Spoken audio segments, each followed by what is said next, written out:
ஈரோடு மாவட்டம் வெள்ளோடு பகுதியில் அதிமுக வேட்பாளருக்கு ஆதரவாக சமத்துவ மக்கள் கட்சித் தலைவர் சரத்குமார் பரப்புரையை மேற்கொண்டு வருகிறார். அதன் நேரலையை பார்க்கலாம். சிறப்பான திட்டங்களை தீட்டி செயல்படுத்தியிருக்கிறார்கள்.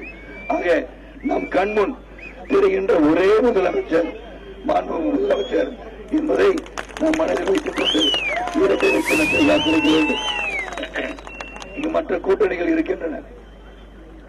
திராவிட முன்னேற்ற கழகம் கூட்டணி ஒரு சந்தர்ப்பவாத கூட்டணி, மக்கள் நல கூட்டணி.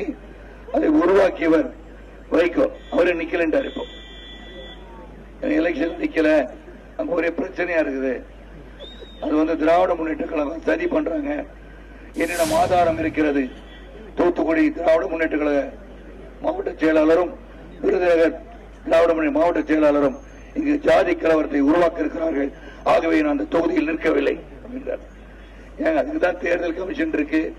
அங்க போய் கூட்டத்தை சொல்லுங்க. இது எப்படி இருக்குன்னா, கொலை செய்தவன நான் பார்த்தேன், ஆனா நான் பார்த்தனால நான் வீட்டுல போய் படுத்து தூங்க போனேன். இப்போ கொலை செய்த பாத்தீங்கன்னா நேரம் போலீஸ் ஸ்டேஷன் போங்க. நான் தான் பார்த்தேன், தைரியமா சொல்லுங்க.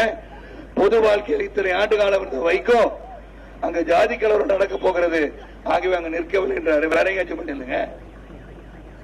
போலீஸ் இருக்கு, ஆட்சி இருக்கு. ஆக அந்த கூட்டணியை நால்வர் கூட்டணியை உருவாக்கியவர் என்றது இல்லை.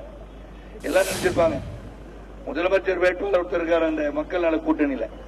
சரி, அவரு சொல்லுவாங்க இவர் தான் இருப்பார் கூட நினைச்சாங்க. இப்ப இவரே இல்லை. ஆக அந்த மக்கள் நல கூட்டணி மக்களுக்காக எதுவும் செய்துவிட முடியாது.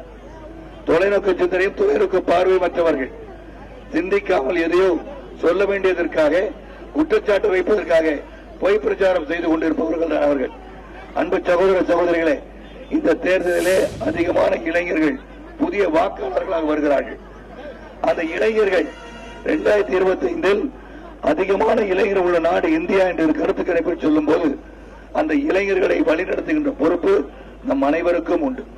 ஆக அந்த இளைஞர் கல்வி, கல்விக்கேற்ற வேலை, வேலைக்கேற்ற ஊதியம் என்ற அடிப்படையிலே, பொருளாதார அடிப்படையிலும் வாழ்வாதார அடிப்படையிலும் உயர வேண்டும் என்று சொன்னால் நல்ல ஆட்சி வேண்டும்.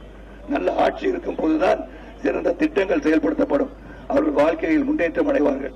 ஆக அப்படிப்பட்ட நல்லாட்சி தமிழகத்திலே நடந்து கொண்டிருக்கிறது.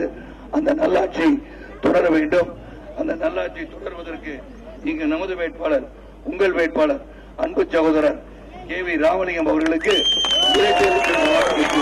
அமோதி வெற்றி செய்வார்கள் நான் கூட கேட்டுக்கொண்டு சிரம் தாழ்த்த வேண்டி பாடம் தொட்டு வணங்கி விடைபெறுகின்றேன். நன்றி, வணக்கம். மன்னிக்க வேண்டும், குரல் வளம் சற்று குறைவாகிவிட்டது.